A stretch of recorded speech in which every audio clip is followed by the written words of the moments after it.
તમે ઓલરેડી એક પોટેટોવાળો વિડીયો જોયો છે ગ્રુપમાં. સો પોટેટોવાળા વિડીયો જોયા પછી તમને આઈ થિંક ઓસ્મોસિસ વિશે થોડો આઈડિયા આવ્યો હશે કે how the osmosis and osmotic pressure varies and what do mean by osmosis and osmotic pressure.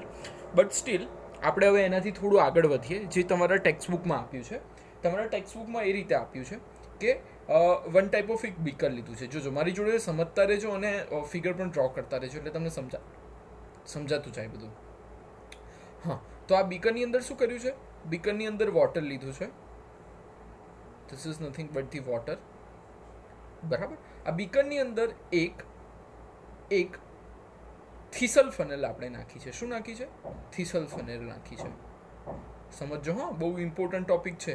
One of the my favourite topic. મને આ ટોપિક બહુ ગમે છે કારણ કે જો તમને સમજાઈ જશે તો you will also enjoy this topic. So બરાબર સમજવાની ટ્રાય કરજો. ચલો, આ થીસલ ફનેલ જે છે એ થીસલ ફનેલની અંદર જે નાખ્યું છે એ સોલ્ટ વોટર નાખ્યું છે. શું નાખ્યું છે? Salty water. અથવા તમે એને સુગર સોલ્યુશન પણ લઈ શકો એઝ પર યોર બુક, પણ થોડું અલગ લેવાનું છે આપણે ખાલી. Sugar solution. હવે સુગર સોલ્યુશન લીધું હોય તો એનો મતલબ એવો થાય કે એની અંદર શેનું મિક્સિંગ હશે? એની અંદર મિક્સિંગ હશે સુગર પ્લસ વોટરનું. બરાબર. સુગર જે હશે એ બી હશે સોલ્યુટ, અને વોટર જે હશે એ હશે. ઠીક છે.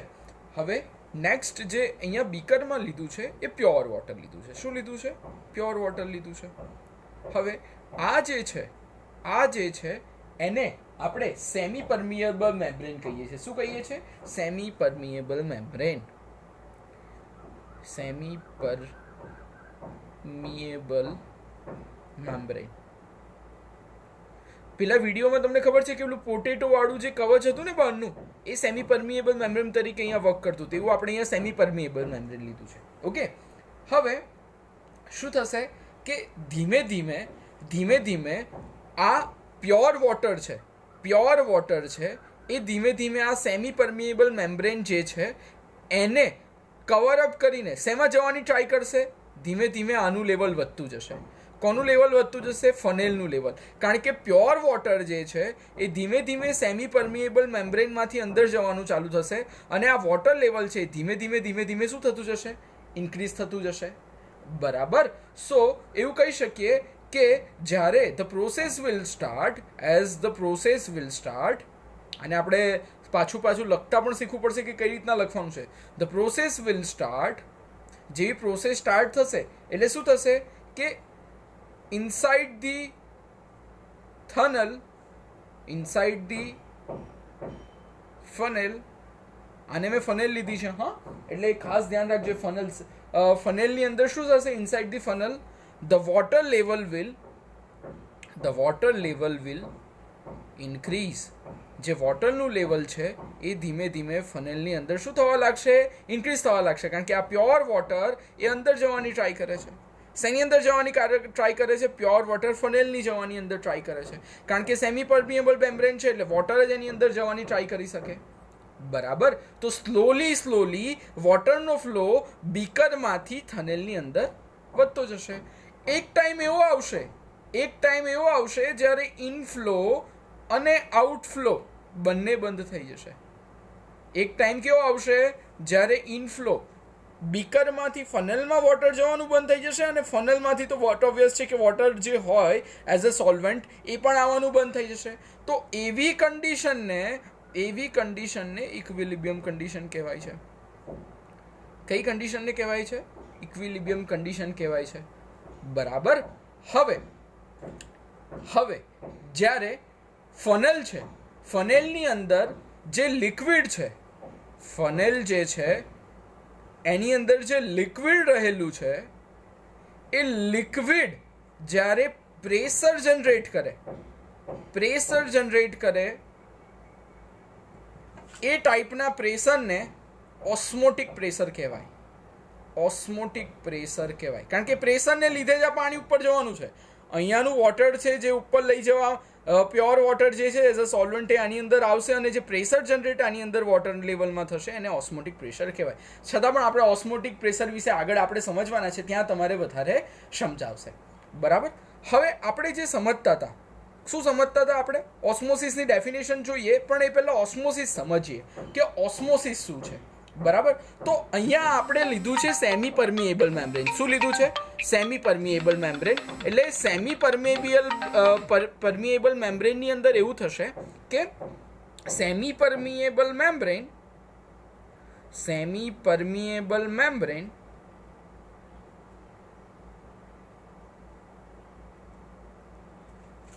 always makes to pass solvent particles. આ જે સેમી પરમિએબલ મેમ્બ્રેન જે આપણે ફિગરમાં લીધું છે એનું કામ એકદમ ક્લિયર છે.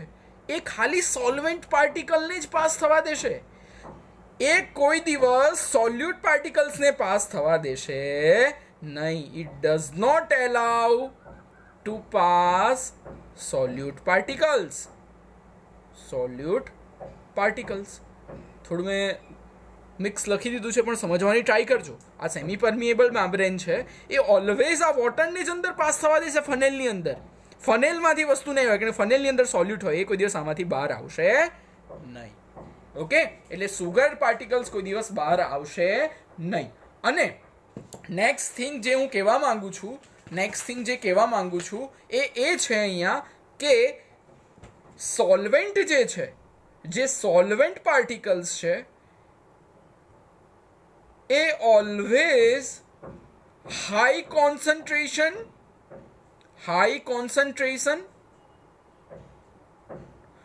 ટુ લોઅર કોન્સન્ટ્રેશન મૂવ થશે.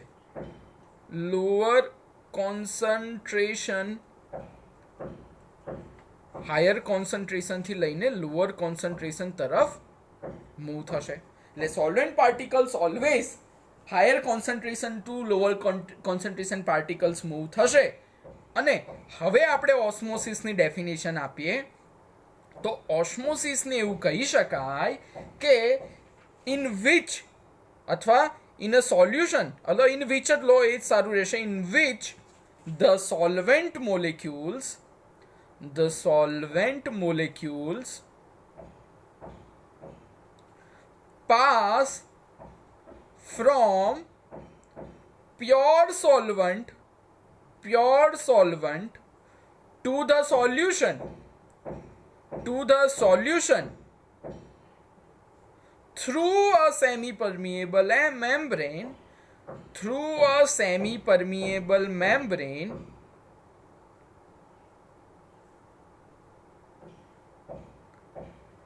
is called osmosis. એટલે જે વોટર બીકરમાંથી ફનેલની અંદર ઘૂસ્યું, સેમી પરમિએબલ મેમ્બ્રેનના મીડિયમથી બીકરમાંથી વોટર શેમાં ગયું? ફનેલની અંદર ગયું. અને એ પણ શેના થ્રુ ગયું? Semi permeable membrane through. એ પ્રોસેસને ઓસ્મોસિસ કહેવામાં આવે છે. આઈ થિંક તમને હવે ક્લિયર થઈ ગયું છે. બરાબર. બટ તમે જાણો છો એવી રીતના કે સોલ્યુશનમાં કોન્સન્ટ્રેશન ડિફરન્ટ હશે. Different solution, different concentration. આપણે જાણીએ છીએ એ રીતના કે સોલ્યુશનમાં ડિફરન્ટ કોન્સન્ટ્રેશન હોય છે. Different concentration will be there. Different concentration હશે. બરાબર. તો જે રીતના મેં તમને વાત કરી કે સોલ્વેન્ટ પાર્ટિકલ હશે એ હંમેશા હાયર ટુ લોઅર જશે. શું જશે? Higher to lower. અને જે સોલ્યુટ પાર્ટિકલ્સ એટલે કયા? પેલા જે સુગરના હતા એ ક્યાંથી જશે? લોઅર ટુ હાયર જશે. એની ડેફિનેશન ફિક્સ રહેશે. બરાબર. તો આ રીતે આપણે ઓસ્મોસિસ સમજી શકીએ છીએ. બરાબર. તો હવેનો જે નેક્સ્ટ ટોપિક જે છે એ તમારા બુકમાં ડિફ્યુઝનને પણ કનેક્ટ કર્યો છે. બરાબર. તો ડિફ્યુઝન એટલે શું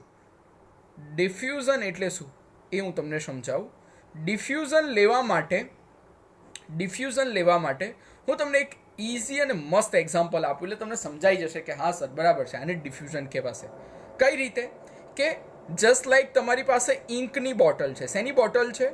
ઇંકની બોટલ છે. આ ઇંકની બોટલને તમે વોટર ગ્લાસમાં નાખો છો. શેમાં નાખો છો? વોટરના ગ્લાસમાં નાખો છો. અને જે ક્લાઉડ્સ ટાઈપના જનરેટ થાય ને, તમે ઇમેજિનેશન કરી શકો કે જેવું આપણે ઇંક નાખીએ ગ્લાસમાં એટલે ધીમે ધીમે જે ઇંકનો કલર છે એ વન ટાઈપ ઓફ કેવી રીતના જનરેટ થશે? ઇંકનો કલર વન ટાઈપ ઓફ ક્લાઉડથી જનરેટ થશે. એ જે ક્લાઉડ્સથી જનરેટ થશે એ પ્રોસેસને કહેવામાં આવે છે ડિફ્યુઝન. બરાબર? તો આને આપણે એ રીતે લઈ શકીએ આ ટોપિકને કે ભાઈ osmosis happens in liquid but diffusion place in the liquid only. જેમ કે હું એવું કહી શકું કે ઓસ્મોસિસ પ્રોસેસ છે will happen in liquid. બરાબર? એ લિક્વિડ સિવાય બીજા કોઈમાં પ્રોસેસ નથી પોસિબલ. પણ જે diffusion will take place in liquid also, but in gaseous state also diffusion will happen also, you can write. Why? ડિફ્યુઝનનું આપણે બીજું એક્ઝામ્પલ આપણે એ રિલેટેડનું ફટાફટ લઈ લઈએ એટલે તમને આઈડિયા આવશે કે કઈ રીતે ડિફ્યુઝન થાય છે. બરાબર? કે આપણી પાસે બે આવા બીકર છે. એકમાં N2 ગેસ છે. આ જો કે 11th એક્ઝામ્પલ આવી ગયું છે. આ N2 ગેસ છે અને N2 ગેસ જોડે જોડાયેલ છે કયો ગેસ જોડાયેલો છે? હાઇડ્રોજન ગયો છે. અને અહીંયા કોક છે. શું છે? કોક છે. તો N2 નો કલર તમે જાણો છો કેવો છે? બ્રાઉન છે. અને H2 નો કલર કેવો હોય? કલરલેસ હોય. હવે જેવો તમે અહીંયા કોક જે છે એ ઓપન કરી નાખો એટલે નાઇટ્રોજનનો ગેસ એમાં જતો રહેશે, હાઇડ્રોજનમાં જતો રહેશે. એટલે બ્રાઉન કલર પહેલાં આ બીકરમાં દેખાતો, પછી ધીમે ધીમે એ બ્રાઉન કલર આમાં પણ એપિયર થશે જ્યારે તમે કોક ખોલી નાખશો. અને એક ટાઈમ એવો આવશે કે જે બ્રાઉન કલર હતો એ અહીંયા આછો બ્રાઉન થઈ જશે ને અહીંયા પણ આછો બ્રાઉન થઈ જશે. તો આ પ્રોસેસને ડિફ્યુઝન કહેવામાં આવે છે. બરાબર? હવે નેક્સ્ટ વાત જે હું તમને કહેવા જઈ રહ્યો છું એ છે કે સેમી પરમિએબલ જે મેમ્બ્રેન છે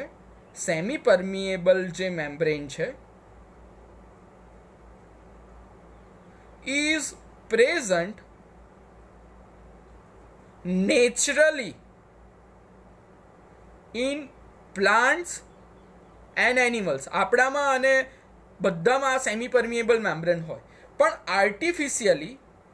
આર્ટિફિશિયલી જે બનાવવામાં આવે છે અત્યારે બે મેજર યુઝ થતા હોય છે. એક છે સેલોફેન પેપર, તમે જોયું હશે આ સેલોફેન પેપર. અને સેકન્ડ એ છે જે લેબોરેટરીમાં બનાવવામાં આવેલું છે ફરીથી લખું છું Cu2FeCN6. આ કોમ્પ્લેક્સ કમ્પાઉન્ડ છે. આને સિન્થેટિક આની એક ફિલ્મ આવે એ ફિલ્મ શેમાં યુઝ થાય? જેનું મટીરિયલ કેવું હોય? સિન્થેટિક મટીરિયલ હોય. આ કોમ્પ્લેક્સ કમ્પાઉન્ડ છે એટલે આનું નામ લખતા તમને હું પછીના ચેપ્ટરમાં શીખવાડીશ. અત્યારે યાદ રાખજો Cu2FeCN6 જે સિન્થેટિક મટીરિયલ છે એઝ અ ફિલ્મ એ સેમી પરમિએબલમાં યુઝ કરવામાં આવે છે. So this is all about the osmosis. I think તમને આઈડિયા આવ્યો હશે. હવે આપણે જોઈશું ઓસ્મોસિસના એપ્લિકેશન પર.